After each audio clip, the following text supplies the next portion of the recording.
क्या आपने कभी सुना है कि कोई सरकार एक महिला की अस्मिता लूटने की कोशिश करने वाले के परिवार को मुआवजा दे, उन्हें घर, सरकारी नौकरी और यहाँ तक कि 6 लाख रुपए भी दे और असली पीड़िता के घर वालों को जेल में डाल दे? नहीं सुना?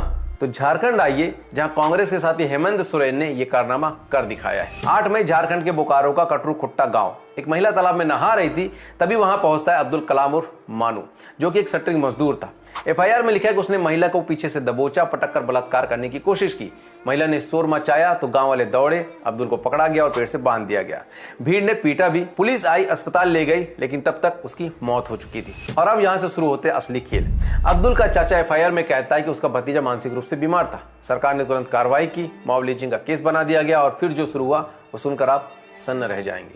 राहुल गांधी की ओर से 1 लाख रुपए का चेक आ जाता है, झारखंड सरकार से और 1 लाख रुपए का चेक आ जाता है, साथ में सरकारी आवास, सरकारी नौकरी और मॉब लिंचिंग कानून के तहत 4 लाख रुपए का मुआवजा। कुल मिलाकर 6 लाख सरकारी नौकरी और आवास, वो भी एक रेप के आरोपी के परिवार को। और दूसरी तरफ वो आदिवासी महिला जिसका बलात्कार करने की कोशिश हुई, उसके समुदाय के लोग और गांव वालों को जेल में डाल दिया गया। क्यों?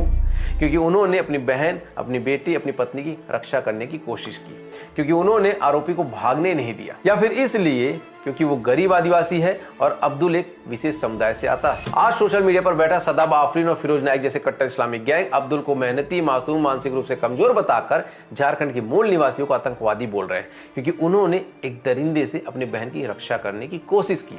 ये वही लोग हैं जो कभी मुर्शिदाबाद के शिव मंदिर में जाकर पेशाब करने वाले आरा शेख को मानसिक रूप से बीमार बता देते हैं, तो कभी रांची के मंदिर का ताला तोड़कर बजरंग बली की मूर्ति को खंडित करने वाले रजीम अहमद को बीमार बता देते हैं।